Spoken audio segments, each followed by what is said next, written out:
Hello and welcome to Wild Earth Ways. I'm Kat and I'm just back from my summer vacation. And in this video, I really want to talk about resetting my tarot practice and my intentions for the coming months with my tarot practice.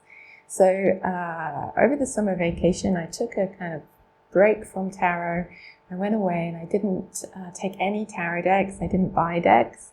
I just wanted to focus on spending time with my family and recovering from like very intense work period at the end of the academic year. And now it's the time of the return. So I really like this time of year, this kind of opportunity to make intentions and set resolutions sort of going forward. And when you're just back from having had a kind of a summer break and not in the depths of winter like in January. So in English, we call this back to school, which has kind of mixed feelings, doesn't it? But in French, there's this concept of la rentrée, which is coming after everyone takes a holiday in August, like a long vacation in August. So in France, it's very common for businesses to close during August and to go en congé. And then you come back in September and there's this feeling of coming home and you get to see everyone who you haven't seen for the month of August and kind of start over. And I really enjoy that feeling at this time of year. And that's what I'm doing here with my tarot practice. So I'm thinking a little bit about what I want to be doing in the months coming up. I have a few cards here which kind of represent that intention. So these cards are from the deck, an oracle deck, the Priestess of Light Oracle, which is created by Sandra and Taylor. And the beautiful artwork is by Kimberly Weber. I really enjoy this deck. I find I connect very much with the intentions, with the keywords, and I think the artwork is stunning. So I chose a couple of cards here, touching earth, planting something new, in particular for how I want to feel at this time of year, beginning to go into the new academic year and the new season as well. So I'm going to flip through this deck a little bit while I talk so that you've got something to look at. Now, something that I have done a little bit in the past weeks also is refining my collection somewhat. So I have actually given away a few decks which I wasn't using and that weren't really speaking to me. I've just been, and I didn't buy any decks, as I mentioned, when I went away, because I've been wanting to keep my collection very clear and very aligned with what I'm looking for at this time. So I'm looking for decks that support me in my practices and where I want to be going with my intentions. So I've been thinking about that and trying to select decks that fit with that. So moving on a few decks that didn't fit so well with my intentions at this time. So what I use my tarot practice for is a number of things. One I've spoken about in a few videos is storytelling and writing. I've made a few videos so far already about storytelling and tarot, and I am planning a new one focused on the Pagan Otherworlds, because I've been using the Pagan Otherworlds recently and really enjoying it and finding very special ways of using it which are kind of new to me, and I'm really looking forward to sharing that in a video coming up soon. It's been a practice that's made me think about what storytelling means to me. Why do I practice storytelling? I'm not a professional novelist, so what is the purpose of my storytelling? And it's been a lot of fun. So I'm looking forward to sharing that in a video soon. Another thing I use my decks for is to kind of have a kind of conversation with myself through the decks. So finding different ways to think about experiences, getting new perspectives and so on. But I've also been thinking about going deeper with my tarot practice and what that means. What does it mean to go deeper? So I was thinking about this partially because of reading this book, A Walk Through the Forest of Souls, A Tarot Journey to Spiritual Awakening by Rachel Pollack. So in this book, Rachel Pollack does some fascinating readings with her tarot decks. Because she takes them very seriously, she sees it as a tool for spiritual awakening. She says that tarot is a strategy to open up the usual way we view reality. And she talks about the images as gateways to the imageless. She says the tarot is a map of the soul's journey from birth to enlightenment. And she does some very surprising readings. Like, for example, she does a reading that is God's reading for creation. So imagining that God did a tarot reading before the act of creation, what would that reading have been? And she does it in a way that is playful, and but serious also, so informed by a lot of learning, a lot of wisdom, but at the same time not taking herself too seriously. So it balances sincerity and playfulness.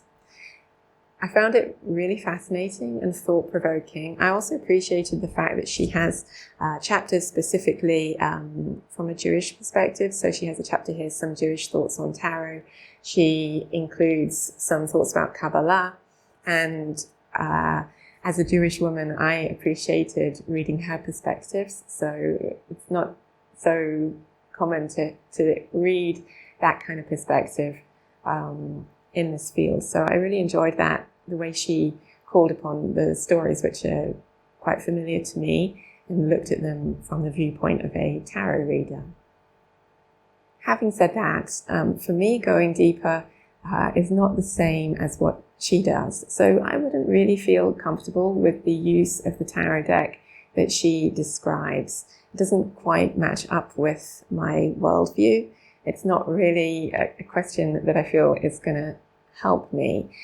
So while I really enjoyed and appreciated reading her perspectives, and I learned a lot from them, it's not what I want to do for going deeper, because that needs to align with my beliefs and values.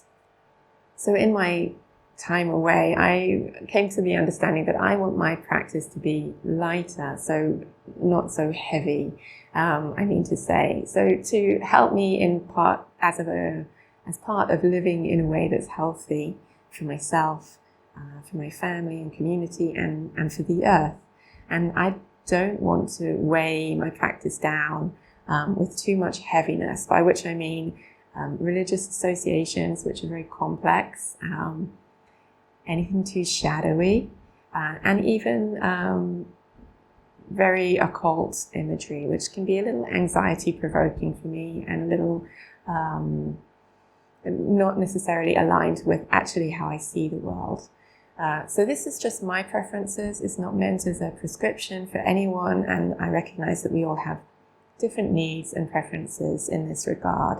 And so for many people, a deck like this doesn't appeal to them, because like I hear sometimes people using the words love and light as a kind of insult, or the idea that decks are fluffy, that kind of thing, as a kind of insult. To me, I don't have any problem with love and light. You know, I like love and light. So for me, a deck like this is really, really helpful. And I'm just willing to embrace that. And I do understand why it sometimes uses the criticism, because if people are doing spiritual bypassing and so on like that. But for me, my preference is to focus on ideas such as this: sacred gratitude, reverent appreciation, and prayer. I think that's wonderful. Healing the earth, the power to give and receive healing. This kind of imagery and intention is very helpful and supportive for me in the way that I want my practice to be. And coming across this card specifically actually leads into what I want to say next, which is, what does going deeper mean for me? What it really means is an earth-based focus. So by which I mean planet Earth, not just the element of Earth. So aligning with deep ecology, which is the kind of belief system which I hold, a belief that all of life on Earth is connected and all of life on Earth has value, regardless of its use value to humans, but beyond that as a diverse and life-sustaining system. My practices are very experiential, so there's Jewish practice in there, obviously, like the different ceremonies and festivals through the year, also meditation, yoga, creative practices, and above all, it's important to me to connect with the natural world. So through that sense of interbeing, which I've talked about in other videos, a sense of fundamental connection with all of life on Earth and trying to live in harmony with it in a way that's healing for myself and hopefully also healing for the Earth. And if I can't be actually healing something physically, at least loving and appreciating the Earth, loving and appreciating this beautiful planet, the extraordinary diversity of life here and of humanity here on Earth. And so what I chose to do on this return period is a deep dive with the elements. Each of the 4 elements, earth, fire, water and air, and the 5th element, spirit, which are presented in the tarot. So what I've been doing since coming home is spending a day with each card in order in a particular tarot deck to go through a journey with the elements. And I began with the element of even though Pentacles is often at the end of a tarot deck, for me the element of earth was what I needed to connect with at this time because it's grounding, and I was feeling a need to connect with my body, to connect with the place I'm in, and to bring healing and well-being to my body. So the deck which I've been using for this practice is my favorite deck, the Witch's Wisdom. This is the Witch's Wisdom created by Phyllis, Curott and Danielle, Barlow. A deck which I have used very extensively. So I've read with this deck single card readings or 3 card readings several times a week since I got it, I guess 2 years ago maybe. So it's a very, very familiar deck to me at this time. I no longer use the guidebook all the time because of that, but the guidebook is fantastic. It's really, really good.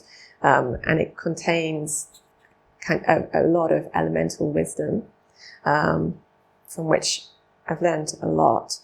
So what I've actually been doing is simply drawing out the card for each day. So starting with the Ace of Earth, and then I've been doing a 3-card reading. So I put that card in the center and draw a card on either side to see what I can learn about that card today. So 4 of Earth is one I've recently done. I love this image of the 4 standing stones, a sense of a sort of sacred place, but also human communion with the sacred place. And this really reminds me of the place where my parents live. They live in Cumbria in England. I didn't grow up there. They moved there after I left home. But when I was at university, I used to visit them there and came to know it pretty well from spending time with them in Cumbria. And where they live, there are quite a lot of these sorts of standing stones, which are very ancient and have a really extraordinary energy. You can see in this image that the Witch's Wisdom deck doesn't follow the Smith-Waite interpretations precisely. So it is influenced by them, and in the guidebook they talk about the ways in which that deck talks to their deck, but it's more numerological, I would say, in how the minors proceed. So in this 4 of Earth you can really see a sense of stability, groundedness, of being at home in a special place, as well as the kind of the working ecosystem here with the bees and the honeysuckle that brings it to life at all times. So it isn't really about that kind of miserly energy of the Smith Waite, Four of Pentacles, though it still has that sense of stability and solidity and wealth, in fact, I would say also with this honeysuckle. Okay, so I got distracted there by the beautiful cards of the Witch's Wisdom. But the point I was trying to make is that I am using this deck to do a deep dive with the elements. So starting with the element of earth. So as I've been exploring the cards with the element of earth, I've also been trying to incorporate what earth as an element means to me in my own life. So this has meant kind of grounding back into my home after the return, and also taking care of my body. So something also along with tarot that got paused over the vacation was my exercise and yoga practice. And so I've been able to return to that and really enjoy that as a way of taking care of my body in a way that is also honoring the element of earth in me and helps me to show up in a more healthy way in my interactions with people and the world. I've also been enjoying cooking, cooking different things for my family and food and so on. So as well as the garden, the changes in the garden since we've come home. So it's been really good, and I'm really looking forward also to continuing with the elements to come. So moving on to fire and then water, air and spirit. And I should say that order of the elements, it's not the order which is in this guidebook. So they actually begin with air and end with earth. And of course in most tarot decks you'll see the first element being wands. Well, actually often they'll start with the major arcana, so spirit or space, and then through wands, cups, swords, pentacles. I think I've come across this order which I've chosen in this book, Mindful Tarot by Freinkel Tishman, who's on YouTube as Mindful Tarot, has a wonderful channel, and I really enjoyed this book. It's very, very much in line with how I read tarot, and she says bring a peace-filled, compassionate practice to the 78 cards. She has a kind of meditative approach to each of the cards, which is really well expressed and thoughtful. She begins with Pentacles in her exploration of the tarot, because for the same reason that I do, it's a kind of grounding energy, and it's from that grounding that we can move forwards to the other energies. And like me, she also sees the air or sword suit as far more than just what we see in the Rider-Waite-Smith deck, where there's that kind of painful, conflict-ridden sword energy. She connects it more with compassion, which is something that makes a lot of sense to me. So the order I use is the same as the order which is in this book. But specifically, I wanted to start with Earth because I was returning home and I wanted to ground, and I had some physical issues before going away that had sort of affected my body, and I wanted to concentrate on bringing my body back to health. So I chose the Witch's Wisdom deck because it was important to me to choose a deck that aligns with my values and aligns with my vision. And the Witch's Wisdom strongly does. It's got a wonderfully ecological and open-hearted way of seeing the world. And it really is very wise. I think to some extent, I think of this deck as my soul deck. except that it's much wiser than me. So it's kind of like my ideal future self in a deck, or it's like having a mentor, a wise mentor. And there have been times when I've struggled to use it because I felt like I don't measure up to the vision that the deck has, that I'm just not really good enough compared with the vision it has of living in the world. I've kind of moved through that at this point. I'm feeling like it's still ready to teach me, even if my life doesn't really align thoroughly with this deck. It's still a teacher which speaks to me. Having said that, it doesn't encompass all aspects of life, I would say. I mean, I don't think any one deck can. And so you can see from the imagery that it's very focused on the more than human world. So human relationships, social relationships, work, and so on don't come up as comfortably in this deck as perhaps in other decks, which I might use if I'm thinking about those issues. However, I have been struck by how it does speak to family. It does speak to family in place. And that's because there are often these animal families in the imagery. And when I see them, they speak also of my family, my human family. Well, I don't feel that any single deck needs to speak to all needs that we bring to questions, perhaps it's a better word, all the questions that we bring to the tarot. But I do feel that this deck, for me, is a brilliant way of exploring the elements because it's based in them so fundamentally. The painter, the artist, Danielle Barlow,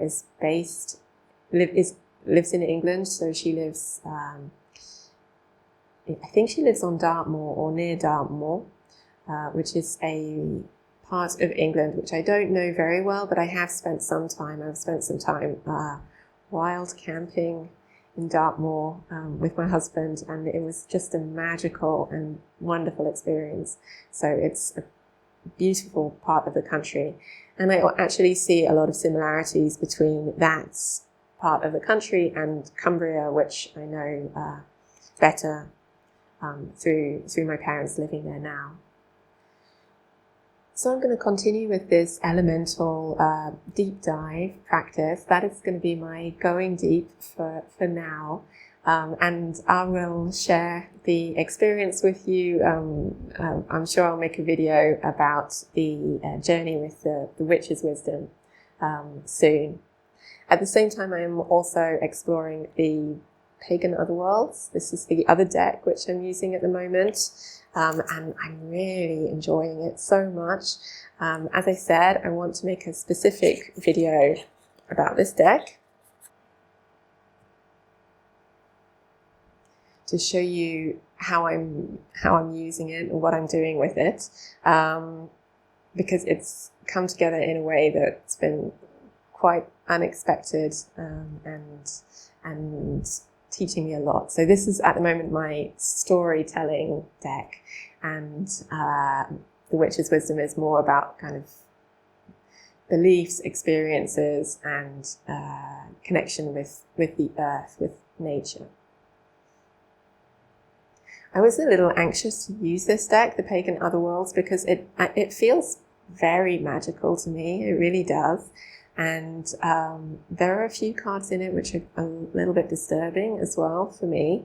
And so I held back from using it for a long time, but I have found a way to use it, and I'm looking forward to sharing that soon.